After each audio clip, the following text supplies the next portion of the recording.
আসসালামু আলাইকুম, ওয়েলকাম করছি রিয়াসাত আজিম। ভিন্ন ধর্ম মতাদর্শে যারা শুনছেন সবার প্রতি আন্তরিক কৃতজ্ঞতা। চট্টগ্রাম থেকে বিপিএল এর আপডেট জানাতে হচ্ছে এবং এই আলোচনা করতে গিয়ে কিঞ্চিত বিরক্তি বোধ করছি।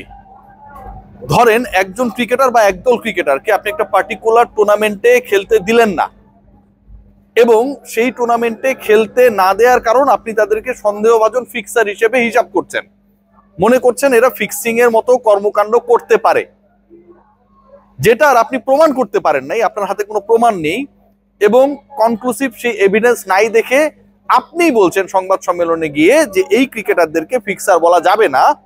তাহলে আপনি যাদেরকে ফিক্সার বলা যাবে না তাদেরকে ফিক্সিং তদন্তে গঠিত কমিটি রিপোর্টের ভিত্তিতে বিপিএল থেকে কিভাবে অফ রাখেন?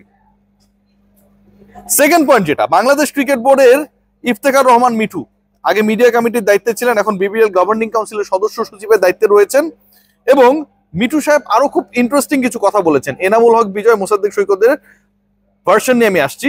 সেখানে বলেছেন, দেখুন খুবই ইন্টারেস্টিং কথা, প্লেয়ারদের কথা ঠিক আছে কিন্তু ক্রিকেট খেললেই যে অকশনে নিতে হবে তেমন কোনো কথা নাই।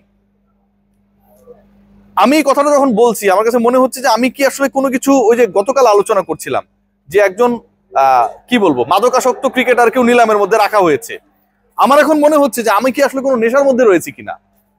ক্রিকেট খেললেই নিলামের মধ্যে রাখা হবে এমন কোনো কথা নাই। মিস্টার মিঠু এই কথা যখন বলছেন তখন অনেক সময় হাসিও পেতে পারে, কান্নাও পেতে পারে।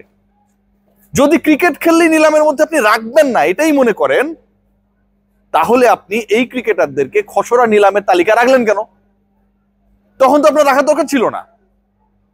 আবার খসড়া নিলামের তালিকা আপনি রাখার পর আজকে আপনার কাছে মনে হইলো যে ক্রিকেট খেললে কেন আমি নিলামে রাখবো, আপনি তাদেরকে বাদ দিয়ে দিলেন। আবার এই আপনি বলছেন যে রেড জোনে থাকা ফিক্সিং সন্দেহের ক্রিকেটারদেরকে বিপিএল কে স্বচ্ছ রাখার স্বার্থে খেলতে দিব না। যেই ক্রিকেটার রেড জোনে, according to your speech, according to your investigation, সেই ক্রিকেটার কিসের জন্য রেড জোনে? সেই ক্রিকেটার রেড জোনে এ কারণে যে তিনি বিপিএল এ দুর্নীতি করেছেন। এই হিসাবেই তো যেই ক্রিকেটার বিপিএল এর মতো টুর্নামেন্টে দুর্নীতি করতে পারে সে তো যে কোনো ডোমেস্টিক টুর্নামেন্টেই 2 নম্বরই করতে পারে। রেড জোনটা কি শুধু বিপিএল এর জন্য প্রযোজ্য? পৃথিবীর আর কোনো লিগের জন্য, ডোমেস্টিকের আর কোনো আসরের জন্য রেড জোন প্রযোজ্য না? ক্রিকেট খেললেই নিলামে কেন রাখতে হবে এরকম যুক্তি যখন দেন তখন এই যুক্তিটা শুধুমাত্র মোসাদ্দেক সৈকত, শফিউল ইসলাম কিংবা এনামুল হক বিজয়ের ক্ষেত্রেই প্রযোজ্য হলো। ক্রিকেট খেললেই নিলামে রাখতে হবে না মানে মোসাদ্দেক সৈকত কিংবা এনামুল বিজয়দের তো পারফরমেন্স খারাপ না, লাস্ট বিপিএলও তো খুব বেশি খারাপ পারফরমেন্স তারা করেন নাই। তাহলে লাস্ট বিপিএলও যারা ভালো করেছিল তারাও তো ক্রিকেট খেলে, তাদেরকে আপনি নিলাম থেকে বাইর করে দেন। জাকের আলী অনেককে বাদ দিয়ে দেন, নুরুল হাসান সোহানকে বাদ দিয়ে দেন, অন্য যে ক্রিকেটার নাজমুল হোসেন শান্তকে বাদ দিয়ে দেন। এদের বেলা এটা করলেন না কেন? বাংলাদেশ ক্রিকেট বোর্ড এই ফিক্সিং ইস্যুতে একটা গুবলেট পাকায় ফেলছে এবং সেই গুবলেটটা এমন ভাবে পেকেছে যেখান থেকে বাংলাদেশ ক্রিকেট বোর্ডের স্বয়ং বিপিএল গভর্নিং কাউন্সিল, যেটার নেতা আমার প্রিয় বুলবুল ভাই আসসালামু আলাইকুম, এবং আমার অতি প্রিয় মিঠু ভাই রয়েছেন, তারা এখান থেকে এই প্যাচ থেকে বেরোতে পারছেন না। ক্রিকেট খেললেই লিস্টে রাখতে হবে, ড্রাফটে রাখতে হবে, এরকম কথা যখন বলেন তার মানে আপনাদের কাছে কোনো কনক্লুসিভ এভিডেন্স নেই। আর আপনাদের কাছে যদি কোনো কনক্লুসিভ এভিডেন্স না থাকে দুর্নীতির, ফিক্সিং এর, এলিগেশনস এর, তাহলে আপনারা কোনো ক্রিকেটারকে আপনি যতই সন্দেহ করেন না কেন কোনোভাবেই বিপিএল কেন কোনো টুর্নামেন্ট থেকে বাদ দিতে পারেন না। আবার যদি আপনি বিপিএল থেকে বাদ দেন, আপনার কাছে যদি মনে হয় যে বিপিএল কে স্বচ্ছ রাখার জন্য এনামুল বিজয়কে খেলতে দিব না, মোসাদ্দেক সৈকতকে খেলতে দেব না, তাহলে প্রত্যেকটা ঘরোয়া টুর্নামেন্ট, প্রত্যেকটা আসর থেকে এদেরকে বাদ দিতে হবে। আপনি আবার সেখান থেকে সরে আসছেন। অন্য টুর্নামেন্ট গুলো কি স্বচ্ছ করা বিপিএল বাংলাদেশ ক্রিকেট বোর্ডের কাজ না? ডিপিএল যখন হবে, এনসিএল যখন হবে, সেগুলোকে স্বচ্ছ করা আপনাদের কাজ না?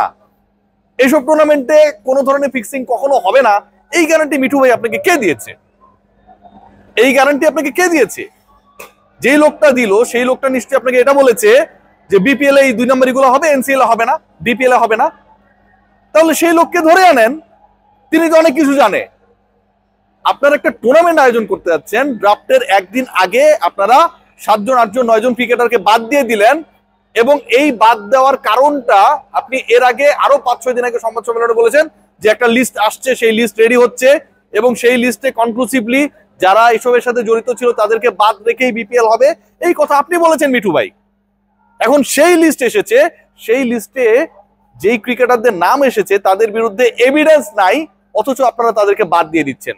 আমিও তো 5 জনকে সন্দেহ করতে পারি, আরেকজন আরো অন্য 5 জনকে সন্দেহ করতে পারে। এখন যে যাকে যখন সন্দেহ মনে হবে তাদেরকে খেলতে দিবে না, ওরা বিপিএল খেলতে পারবে না?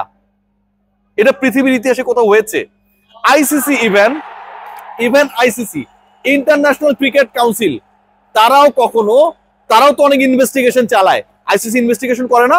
ক্রিকেট নিয়ে ইনভেস্টিগেশন করে না? ক্রিকেটারদের অ্যাক্টিভিটি নিয়ে ইনভেস্টিগেশন করে না? পৃথিবীর কেউ জানে না ভাইজান, কেউ জানে না মিঠু ভাই। এখন আইসিসি যে ইনভেস্টিগেশনটা করে বা ইনভেস্টিগেশন যখন চালায়, তাদের ইনভেস্টিগেশনের রাডারের নিচে যারা থাকে প্রত্যেক দেশের ক্রিকেট বোর্ডকে বলে যে এদেরকে খেলতে দিয়েন না, স্বচ্ছ করার জন্য আমরা এদেরকে রেড জোনে রেখেছি, এদেরকে খেলা যাবে না, এই ক্রিকেটাররা আন্তর্জাতিক ক্রিকেট খেলতে পারে? পৃথিবীতে কখনো হয়েছে? মিঠু ভাই বুলবুল ভাই বিপিএল এ এই আজব ঘটনা ঘটতে যাচ্ছে। প্রথম কথা, আপনার কাছে যদি প্রমাণ না থাকলে কোনো আইন, কোনো আদালত, কোনো সংস্থা কাউকে দোষীর কাতারে ফেলতে পারে না। এনামুল বিজয় যখন বিপিএল খেলতে পারে না বা পারবে না, এটা তাকে সামাজিকভাবে, পেশাগতভাবে, আর্থিকভাবে, কিংবা মোসাদ্দেক সৈকতের ক্ষেত্রে একইভাবে প্রযোজ্য, সামাজিকভাবে, আর্থিকভাবে, পেশাগতভাবে যেভাবে ক্ষতিগ্রস্ত করেছে, এটা কোনোভাবে অ্যাকসেপ্টেবল না। এবং একই সাথে আপনারা যে সিদ্ধান্ত গ্রহণ করেছেন, যে লজিক দিয়েছেন, ক্রিকেট খেললে ড্রাফটে রাখতে হবে, ক্রিকেট খেললে আপনাকে ওই প্রথম বিভাগ খেলা কোনো ক্রিকেটারকে ড্রাফটে রাখতে হবে, সেই দাবি, সেই প্রশ্ন কোনো সাংবাদিক করে নাই। যাদের ব্যাপারে কথা হচ্ছে প্রত্যেকেই আন্তর্জাতিক ম্যাচ খেলেছে বাংলাদেশের হয়ে। এই ক্রিকেটারদেরকে আপনি ড্রাফটে রাখবেন না, আবার পূর্বের ড্রাফটে রাখবেন, পরের ড্রাফটে বাদ দিয়ে দিবেন, এসে বলবেন ক্রিকেট খেললে ড্রাফটে রাখতে হবে কি হবে না, এটা কোনোভাবে অ্যাকসেপ্টেবল না। বাংলাদেশের ক্রিকেটে বিপিএল নিয়ে যে নোংরামি চলছে, এই নোংরামির নেতৃত্ব দিচ্ছে স্বয়ং বিসিবি। সবাই ভালো থাকবেন।